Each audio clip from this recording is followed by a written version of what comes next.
말씀 출애굽기 12장 29절에서 36절까지 보겠습니다. 한 절씩 교독합니다. 밤중에 여호와께서 애굽 땅에서 모든 처음 난 것 곧 왕위에 앉은 바로의 장자로부터 옥에 갇힌 사람의 장자까지와 가축의 처음 난 것을 다 치시매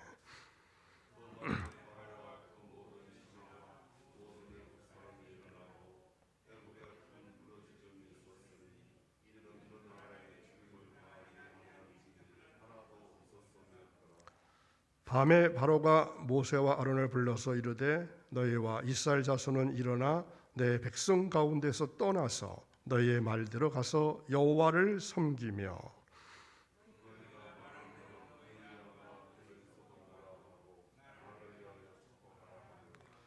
애굽 사람들은 말하기를 우리가 다 죽은 자가 되도다 하고 그 백성을 재촉하여 그 땅에서 속히 내보내려 하므로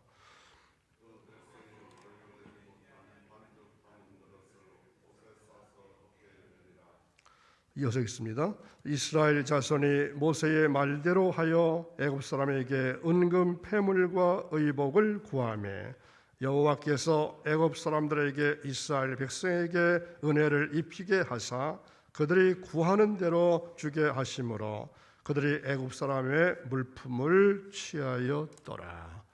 아멘. 오늘도 새벽에 오신 사랑하는 여러분, 우리의 문제는 하나님을 향해서 우리가 너무 약한 것이 아니라 오히려 너무 강하다는 것입니다. 이 새벽에 부디 하나님 앞에서 약해지기를, 겸손해지기를 기도할 수 있기 바랍니다. 오늘 말씀의 제목은 10번째 재앙, 이제 마지막 재앙, 장자의 죽음 재앙에 관한 말씀입니다.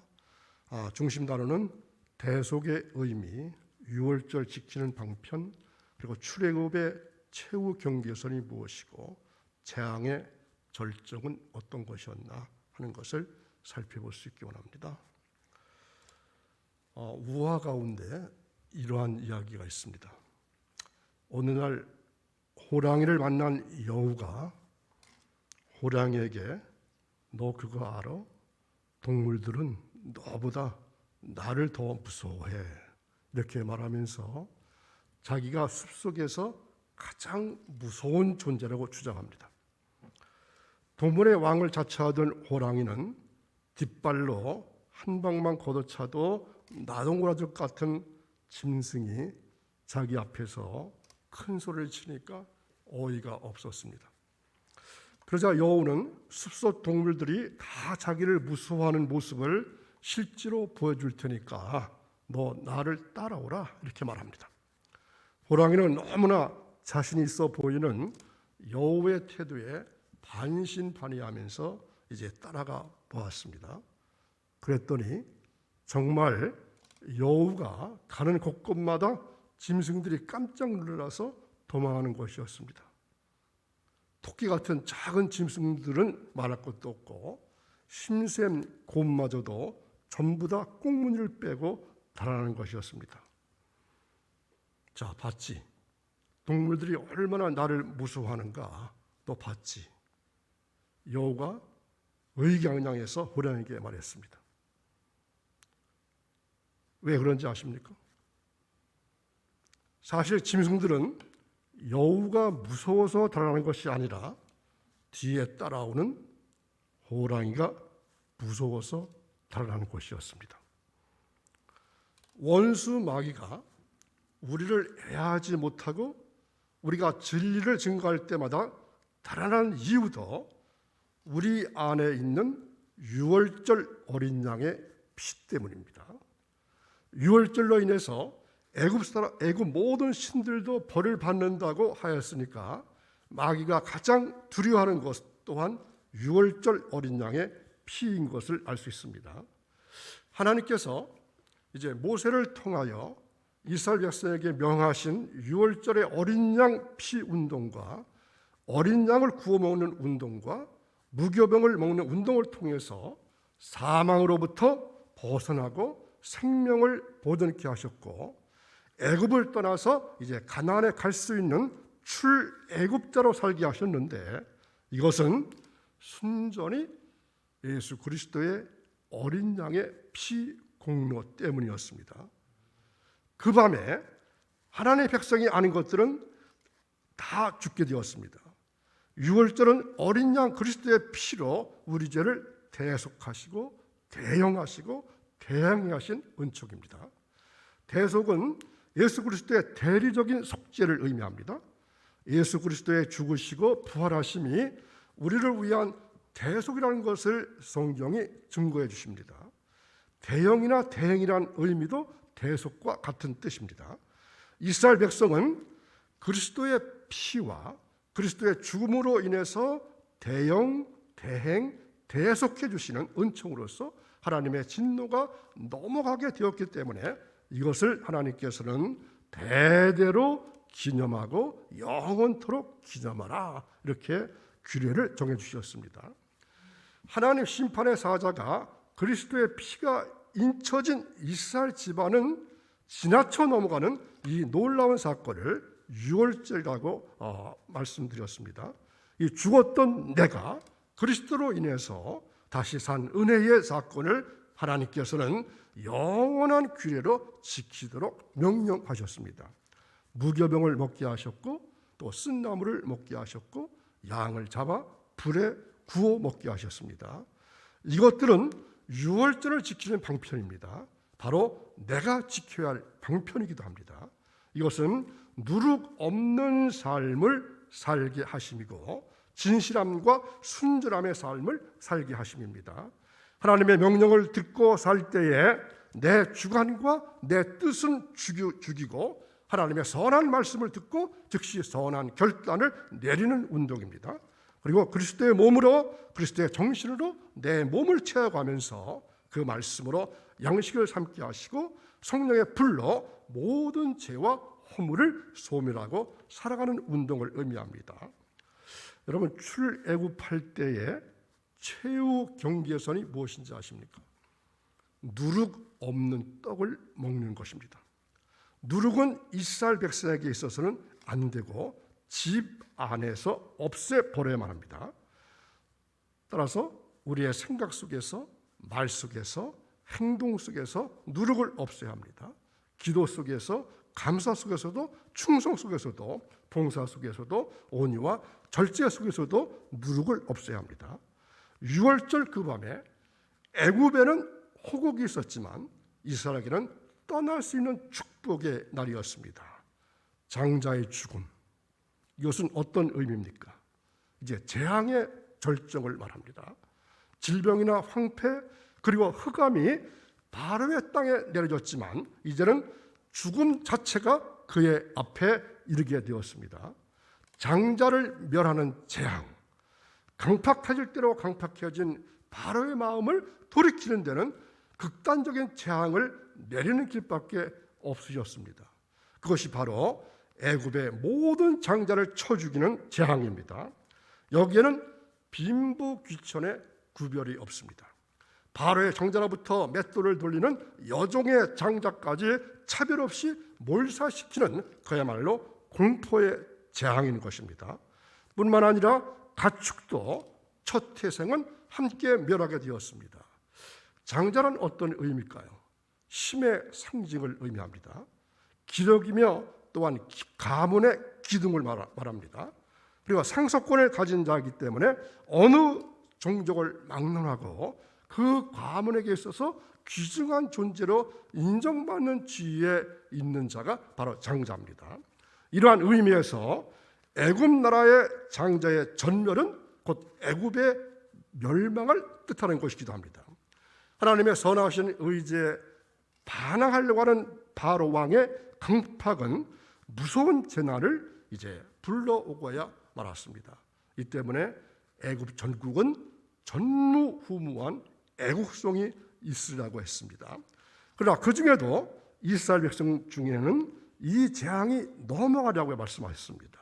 이로써 애굽과 이스라엘 사이를 구별해서 멸망과 구원을 동시에 보여줄 것을 예고하신 것입니다. 자, 이 사건 이후에 이스라엘에서는 하나님께 첫 태생을 바쳐야 하는 이른바 장자 헌공의 관계가 생겨지게 됩니다. 저 유서 깊은 6월절의 축제가 이제 범국민적으로 시작되었던 것입니다. 모세는 바로에게 이 재앙에 대해서 이렇게 말씀하십니다. 자, 출애굽기 11장 4절에서 6절까지 말씀을 보겠습니다.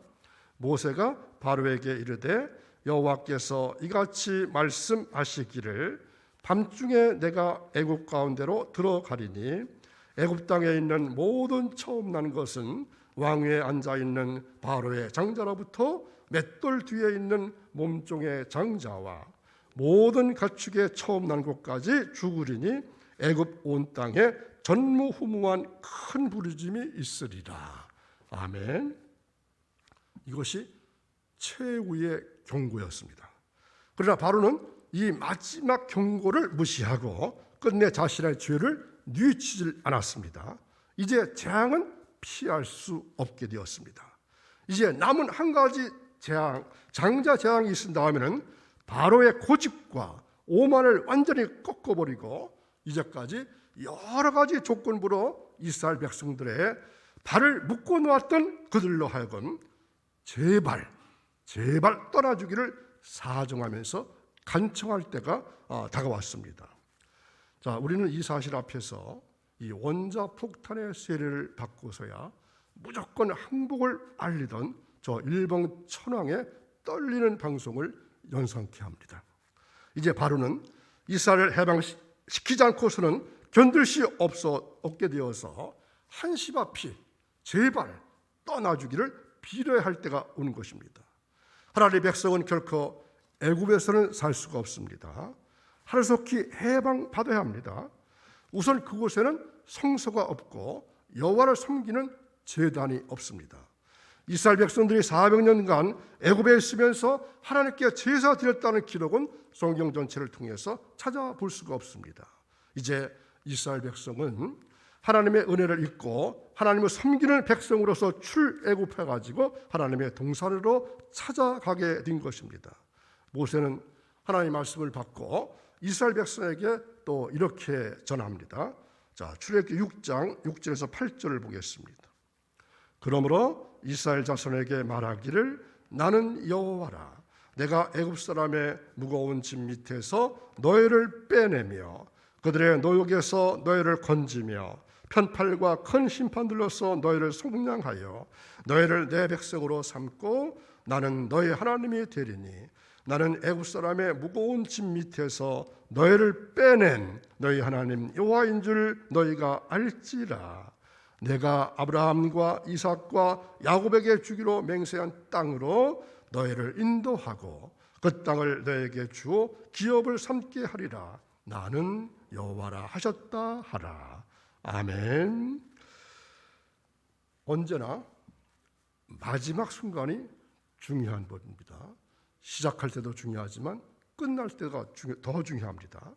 10가지 재앙에서도 그 최후에 임하는 한 가지 재앙으로 말미암아 바로의 마음은 이제 완전히 부서지고 말았습니다. 인생은 누구나 이 최후의 결정타를 모면할 수 없음을 알아야 할 것입니다. 그리고 이를 기점으로 해서 죄인과 의인이 완전히 분리된다는 사실을 절감하고 우리 각자는 바로와 같은 완악한 마음을 하루속히 회개하는 자들이 되어야 합니다. 애굽 사람들은 태양신을 최고로 섬겼습니다. 그런데 태양신보다 더 크게 섬긴 신이 있습니다. 누굴까요? 바로 왕 자신이 신입니다. 그런데 바로 왕의 뒤를 이어서 될 왕의 큰 아들이 죽게 된 재앙입니다. 짐승의 첫 새끼까지 죽었다 했습니다. 하나님의 재앙 앞에 어린 아이를 보호하는 신인 이스도 신이란 존재도 아무런 힘을 낼 수가 없었습니다. 우리가 신앙생활하면서 가장 중요한 것이 무엇일까요? 술 먹지 마세요. 담배 피우지 마세요. 주의를 꼭 지키세요. 새벽 기도에 열심히 나오세요. 헌금 생활 잘하세요. 거짓말하지 말고 정직하세요. 이런 규칙들을 잘 지키는 것입니까? 물론 이러한 것들을 잘 지키려고 애쓰는 것은 귀한 것입니다. 그러나 사실 알고 보면은 이러한 규칙들을 지키는 것은 신앙의 열매로 자연스럽게 맺히는 결과일 뿐입니다. 가장 중요한 것이 무엇입니까? 그것은 바로 하나님을 아는 것입니다. 하나님을 즐거워하는 것입니다. 하나님과 더욱더 친하게 가깝게 되어오는 것입니다. 그래서 호세아 선지자는 이스라엘 백성들에게 이렇게 선포합니다. 호세아서 6장 3절입니다. 그러므로 우리가 여호와를 알자. 힘써 여호와를 알자. 그의 나타나심은 새벽 빛같이 어김없나니 비와 같이 땅을 적시는 늦은 비와 같이 우리에게 임하시리라 하니라. 아멘. 하나님께 그저 습관적으로 규칙적으로 예배 드리는 것보다도 하나님을 아는 것을 원하신다고 하십니다. 이것이 하나님의 소원입니다. 자, 10번째, 장자의 죽음 앞에 그 강팍하고 고집세고 완악한 바로도 완전히 항복하고 하나님 말씀대로 이스라엘 백성을 이제 내보내게 됩니다. 아울러 애굽 백성들도 이스라엘 백성들보다도 어서 나가라고 재촉합니다. 하나님 말씀을 거역하고 고집을 부리면 결국은 자신과 다른 사람에게 복의 근원이 아니라 화와 불행의 근원이 되는 것입니다. 그러므로 나 역시 바로와 같은 고집을 얼마나 많이 부렸던가를 회개할 수 있어야 합니다. 동시에 더 늦기 전에 더 큰 징계와 어려움을 받기 전에 바로와 애굽의 항복을 타산지석으로 삼아야겠습니다. 하나님의 뜻이라면 이해가 되든 안 되든 즉시 온전히 순종하는 믿음의 사람이 될 수 있도록 은혜 주시기를 진심으로 원합니다. 그리하여 문제와 불행의 근원의 삶을 청산하고 아브라함의 믿음의 후손답게 복의 근원으로만 살아가는 주인공 되시기를 간절히 소망합니다. 여호와 하나님께서 애굽의 모든 가정에 장자의 죽음을 내리시니까 애굽의 모든 사람들은 이스라엘의 하나님에 대해서 두려운 마음을 가지게 되었습니다. 계속해서 저들과 맞서가는 모두 죽게 될 것을 느꼈던 것 같습니다. 그래서 작은 애들을 속히 떠나라고 했습니다. 이스라엘 사람들이 은금 패물과 의복을 달라고 하면 달라는 대로 다 주었다는 것입니다. 어떻게 보면 430년 동안 조상다대로 노예 생활했던 품삯을 한꺼번에 출애굽할 때 받은 셈이 되었습니다. 하나님은 애굽을 도구로 사용하셔서 이스라엘 민족들에게 자신을 나타내셨습니다. 그리고 영원히 잊지 않도록 유월절 규례를 정해주시고 대대로 지키라고 명령하셨습니다. 하나님이 손을 대시면 인간이 이루어 놓은 모든 것이 한순간에 순식간에 다 변해버릴 수 있다는 것을 믿는 믿음을 주신 것을 감사하시기 바랍니다. 평화로운 시대가 오래 가면은 인간은 교만해지는 모양입니다. 하나님은 인간의 교만을 꺾으시기 위해서 때때로 어려움을 주시는 것입니다. 혹시 여러분에게 어려움이 닥쳐오셨습니까? 어떻게 하는 것이라고요? 나의 교만을 꺾으시기 위해서 그렇게 하신 것은 아닌가 생각해 볼 수 있는 귀한 시간 되시기를 간절히 바랍니다. 기도하겠습니다. 선한 목자가 되시는 하나님 아버지, 저희들을 사랑해 주셔서 매일 매순간 동행하시면서 저희들을 바르고 의로운 길로 인도해 주신 은혜에 감사드립니다. 주님께서 풍성한 꼴이 있는 푸른 초장으로 인도해 주심에 참된 만족이 있음을 알게 해주시니 감사합니다. 쉴만한 물가로 인도해 주셔서 편안하고 행복합니다. 거룩한 주님의 전으로 인도해 주셔서 새벽에 복된 예배의 자리에 설 수 있게 해주시니 또한 감사를 드립니다. 하나님의 뜻이라면 이해가 되든 안 되든 즉시 완전히 순종하는 믿음의 사람이 될 수 있기를 은혜 주시기를 원합니다. 그리하여 문제와 불행의 근원의 삶을 청산하게 하시고 아브라함의 믿음의 후손답게 복의 근원으로만 살아가는 주인공이 될 수 있기를 간절히 원하며 예수님의 이름으로 기도하옵나이다. 아멘.